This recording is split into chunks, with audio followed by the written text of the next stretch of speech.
राम कथा तो रोज सुनते हैं, आप सब लोगों ने सुना होगा।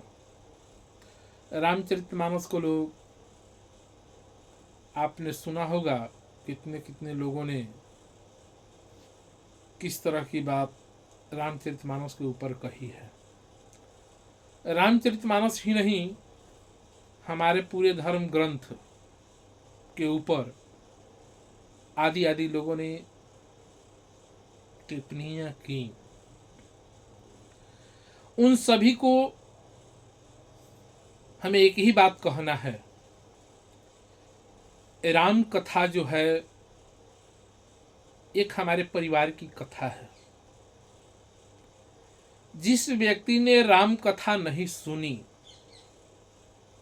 जिस व्यक्ति ने राम कथा का रसास्वादन नहीं किया, उन्हें क्या पता कि रामचरितमानस की कथा क्या है।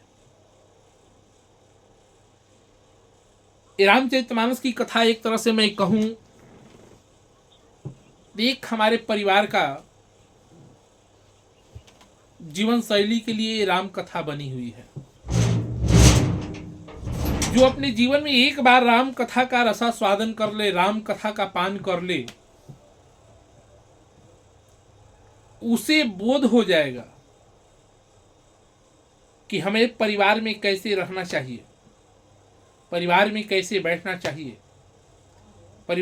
परिवार के साथ कैसा बिहेवियर हमको करना चाहिए। उस व्यक्ति के जीवन में अनुभव हो जाएगा। राम कथा एक परिवार के लिए समन्वय की कथा है। राम कथा परिवार के लिए एक निर्वाह की कथा है। हमारे परिवार में सामंजस्य कैसे बनाना है, हमारे परिवार के साथ समन्वय कैसे व्यतीत करना है, ये सब राम कथा में आपको वर्णित है। आप उस बिंदु को लेकर के विचार कीजिए। जब राम का राज्याभिषेक होने वाला था, महाराज दशरथ ने राम को युवराज घोषित कर दिया कि कल राम राजा बनेंगे। पूरे अवध में ये समाचार फैल चुकी थी कि कल हमारे राम जो हैं राजा बनेंगे अवध के। लेकिन इधर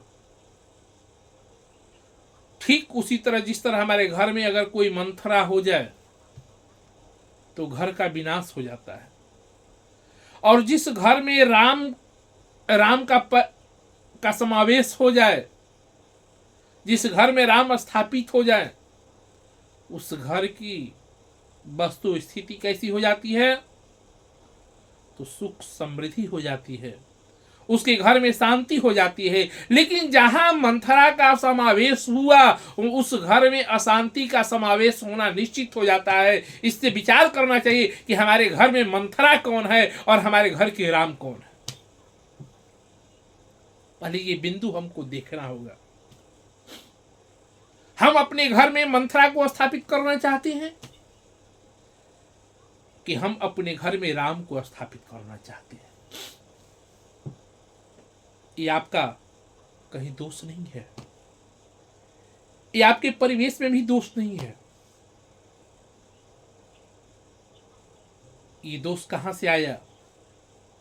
हमारे घर में पहले बुद्धिजीवी रहा करते थे। जिस घर में जामवंत न हो, जिस घर में बुद्धिजीवियों का छाया न हो, वो घर में कभी शांति की स्थापना कभी हो नहीं सकती है। आज हमारे घर में परिवार बैठा हुआ है, परिवार बैठ करके क्या देखता है कि सास बहू की धारावाहिक चल रही है टीवियों पे। बड़ी बहू, छोटी बहू, मझली बहू, संजली बहू, अनेकों सीरियल चल रहा है। दिन की तो दिनचर्या सही रहती है, लेकिन रात्रि का जैसे समय होता है तो बड़ी बहू ने ये किया, छोटी बहू ने ये किया, मझली बहू ने ये किया, संजली बहू ने ये किया। सब अपनी धाक को जमाने के लिए। पहले तो मंथरा गांव में कोई एक मिलती थी, लेकिन आज हमारे घर में मंथरा कुट कुट करके बैठी हुई है। ये किसकी देन है, ये किसका समावेश है? तो आज हम दूरदर्शन पे धारावाहिक जो देख रहे हैं सास बहू की, और वही हमारे घर में कलह की जड़ बनती जा रही है। जिस घर में राम की कथा हो, आपने देखा होगा जब रामचरितमानस की धारावाहिक चलती थी, रामायण की कथा चलती थी, तो जैसे मानो देश में क्या होता था कि कर्फ्यू लग गया हो, गलियां सुनी हो जाती थी। घर में सैकड़ों आदमी बैठे रहते थे दूरदर्शन के सामने, लेकिन वहां एकदम बिल्कुल सन्नाटा छाई हुई रहती थी। रहने के बाद भी महसूस नहीं होता था कि इस जगह पे सैकड़ों आदमी बैठे हों। ये किसका देन था? तो ये राम राज्य का देन था, ये राम कथा की देन थी। जब हम राम कथा का दर्शन करेंगे, रामचरित्र का दर्शन करेंगे, राम कथा का रसास्वादन करेंगे, तो हमारे घर में राम रूपी शांति जीवन में स्थापित होगी। और जब कलयुग की धारावाहिक सास बहू की देखेंगे तो मंथरा आपके घर में स्थापित होगी, और आज देखेंगे कल प्रत्यक्ष उसका प्रमाण मिलेगा। लोग कहते हैं कि राम कथा क्या है?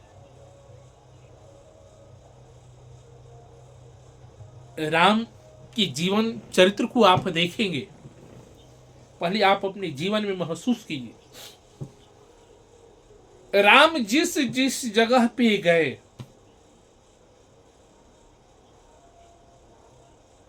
राम ने वहां की स्थापना की। जब राम का वनवास होने लगा, जबकि राम चाहते तो अयोध्या के राजा राम स्वयं बन सकते थे,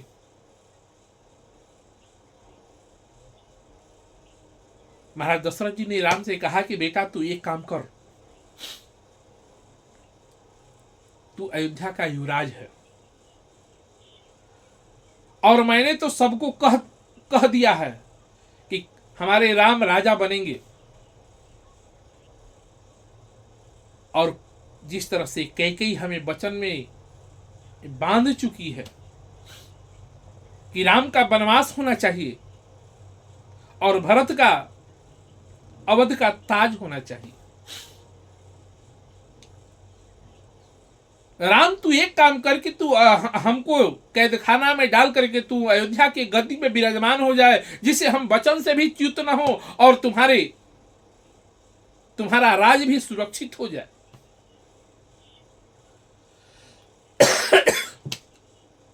लक्ष्मण जी ने भी एक तरह से प्रभु से कहा कि महाराज आप चाहती तो अयोध्या के नरेश बन सकते थे, आपके गांडीव में, आपके धनुष में और बाण में इतनी ताकत है कि आपके धनुष और बाण के सामने कोई दुनिया की ताकत नहीं टिक सकती है।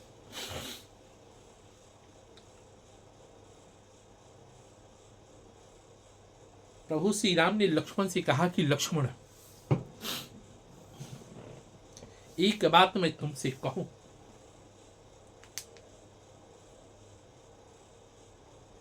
किसी के ऊपर अगर शासन करना हो तो बल से नहीं करना चाहिए, मन से करना चाहिए। बल तो आज है, शारीरिक शक्ति आज है और कल नहीं रहेगी, लेकिन अगर किसी को प्रेम से तुम जीत लोगे ना, तो प्रेम से जीतने के पश्चात व्यक्ति के जीवन में सदा सदा के लिए वो तुम्हारा आभारी रहेगा और तुम उसके ऊपर जीवन पर्यंत शासन कर सकते हो। राम जब अयोध्या छोड़े तो क्या राम ने सबको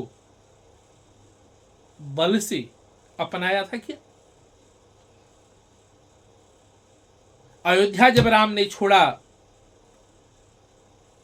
तो छोड़ने से पहले, छोड़ने के बाद निषादों को प्रभु ने अपनाया। और निषादों को किस तरह से अपने हृदय में बैठा करके, अपने हृदय में स्थान दे करके उन निषादों को अपना प्रभु श्री राम ने बनाया और बना करके अपना परिवार बनाया। कोल भीलों को अपनाया, जलचर थलचर को भी अपना लिया प्रभु ने, बंदर भालुओं को भी अपनाया और अपना करके अपना परिवार स्थापित किया। और सबके हृदय में प्रभु श्री राम ने अपना आचरण चिन्ह जो है स्थापित किया, अपना स्वरूप स्थापित किया। और जब सबके मन में अपने आप को स्थापित किए, तब जाकर के अयोध्या की सत्ता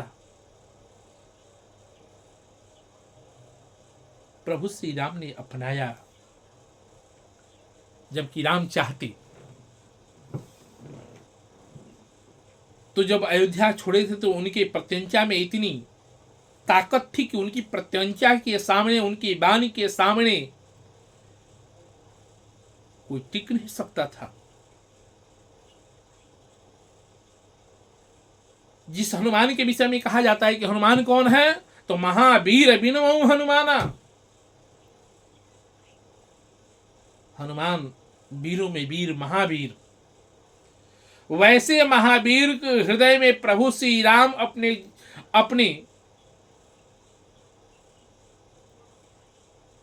अपना निवास स्थान अगर बनाते हैं तो ऐसे महावीर के हृदय में बनाते हैं कि जिस महावीर के हृदय में जब स्वयं राम स्थापित हो गए तो वैसे महावीर के ऊपर तो अधिकार तो स्वयं अपने आप प्रभु श्री राम का बन जाता है। और वैसे महाबली हनुमान भी अपने जीवन का समर्पण जो है राम के चरणों में कर देते हैं। जिस हनुमान को जीतने के लिए ताकत से कोई चाहे कि जीत ले, तो दुनिया में ऐसा कोई बलवान नहीं जो हनुमान को जीत सके। जब हनुमान लंका में गए, विचार कीजिएगा, जब राम का दूत बनकर के हनुमान जब लंका में गए जानकी अन्वेषण में, और माता जानकी जी ने पूछा कि तुम कौन हो, हनुमान जी ने क्या कहा कि राम दूत मैं मातु जानकी, कि मां मैं राम का दूत हूं। जबकि हनुमान के जीवन में आप पढ़ सकते हैं, सब लोग जानते हैं कि मनोजवम मारुत तुल्य बेगम, मनोजवम है जिन्होंने पवन पुत्र हैं, मनोजवम मारुतुल्य बेगम जितेंद्रियम, जिसको जितेंद्रिय कहा गया है। इतनी बड़ी बड़ी उपाधि जिसके जीवन में, जिसका सर्टिफिकेट बना हो,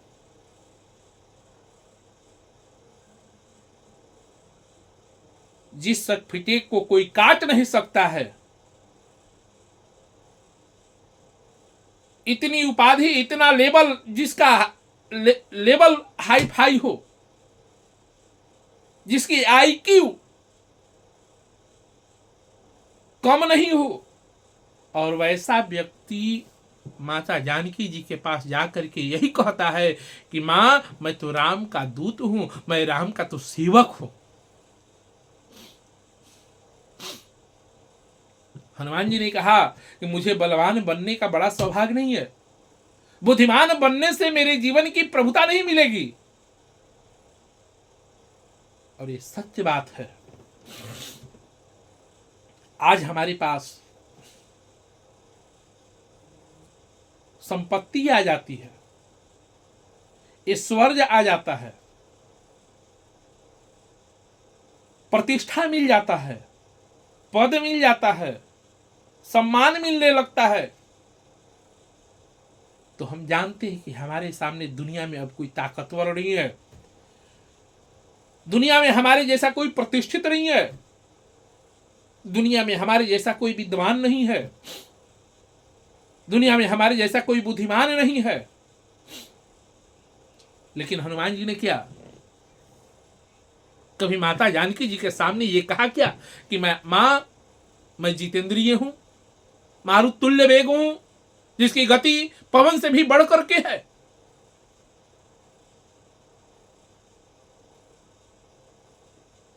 वैसे ज्ञानी नाम अग्रगण्य हनुमंत लाल जी ने कहा कि मैं राम का तो सेवक हूं, राम का तो दूत हूं। अपने आप को परिचय जो है बहुत छोटा दिया।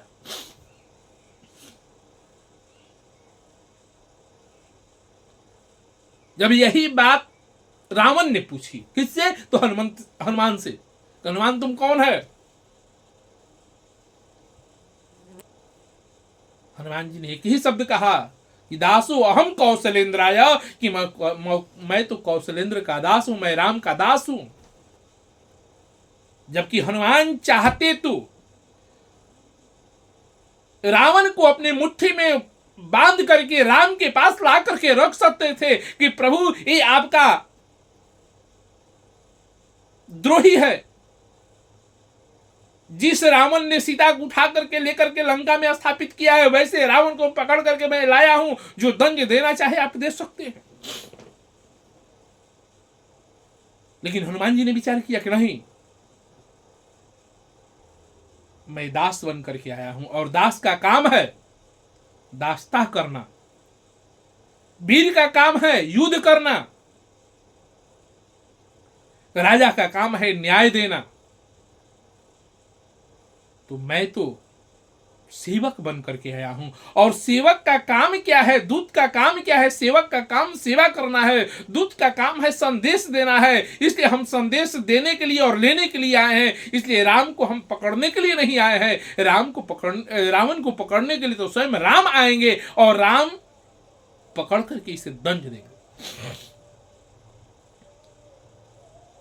हमें कहने का प्रयोजन ये नहीं है, हमें कहने का प्रयोजन ये है कि राम कथा जो है, ये रामचरितमानस जो है, वो हमारे जीवन की चरित्र है। उसमें अगर हम उस जीवन चरित्र में कहीं अपने जीवन चरित्र को खोजेंगे, कहीं ढूंढेंगे, अगर कोई भी पात्र हम बनने के योग है तो हम अपने आप को धन्य मानेंगे। अगर उस रामचरितमानस के एक भी पात्र बनने के योग हम नहीं है तो इस मानव जीवन में आने से हमें कोई प्रयोजन नहीं, कोई फायदा नहीं।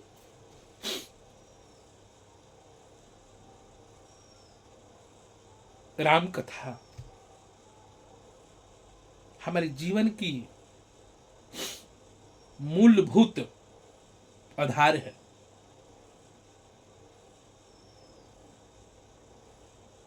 राम कथा हमारे जीवन के मार्ग दर्शक है। हमें किस मार्ग से चलना चाहिए। जिस तरह हमने पहली बार ही हमने शुरुआत में ही कहा कि जिस घर में मंथरा हो जाए उस घर में अशांति का वातावरण हो जाता है,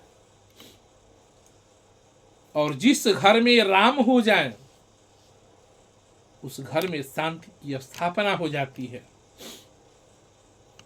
राम, एक बात और आप ध्यान दीजिएगा, राम जब सुग्रीव के पास गए, बाली को मार करके राम बाली के राज को अपने राज में मिला सकते थे, लेकिन राम के जीवन में लोभ नहीं है, और मंथरा का जो जीवन है लोभ से भरी हुई है। राम के जीवन में कहीं लोभ नहीं है, लोभ का समावेश नहीं है। बाली को मारा और सुग्रीव को राज दिया कि तुम इस राज को धर्म के साथ चलाओ, अधर्म के साथ नहीं, धर्म के साथ। रावण को मारा, विभीषण को राज दे दिया, राज तिलक दे दिया कि विभीषण तुम ये राज को धर्म से चलाओ। अधर्म पे चलने का मार्ग जो है मंथरा मार्ग दिखाती है। एक बात मैं कहूं, आज मंथरा नहीं होती, आज घर में फूट नहीं बनी होती। हम समाज में बैठते हैं, रामचरितमानस में आपने देखा भाई भाई का प्रेम, परिवार का प्रेम। जब राम का 14 वर्ष के लिए वनवास हो गया भरत जी आए, राम, लक्ष्मण, भरत और शत्रुघ्न का जीवन चरित्र आप देख सकते हैं। ये चारों भाइयों का जीवन चरित्र इतना सुव्यवस्थित है, जिसका वर्णन जितना भी मैं करूं उतना ही कम है।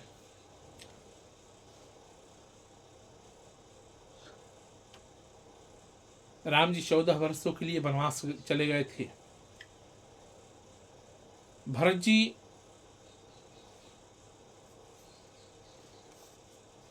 मांडवी से कह करके नंदीग्राम में चले जाते हैं कि जब मेरे बड़े भाई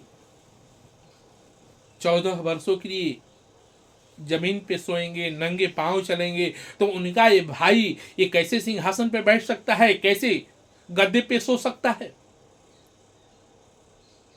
इसलिए भरत जी अवध को छोड़ करके नंदीग्राम में जा करके वहीं से अयोध्या की सत्ता की बागडोर संभालते थे। रात्रि की समय मांडवी मुंडेरे पे माने छत पे टहल रही थी। अर्धरात्रि के समय कौशल्या जी की निद्रा टूटी। कौशल्या जी क्या देखती हैं कि छत के ऊपर कोई नई नवेली कन्या टहल रही है। कौशल्या जी ने विचार की कि छत पे कौन सी नई नवेली दुल्हन टहल रही है।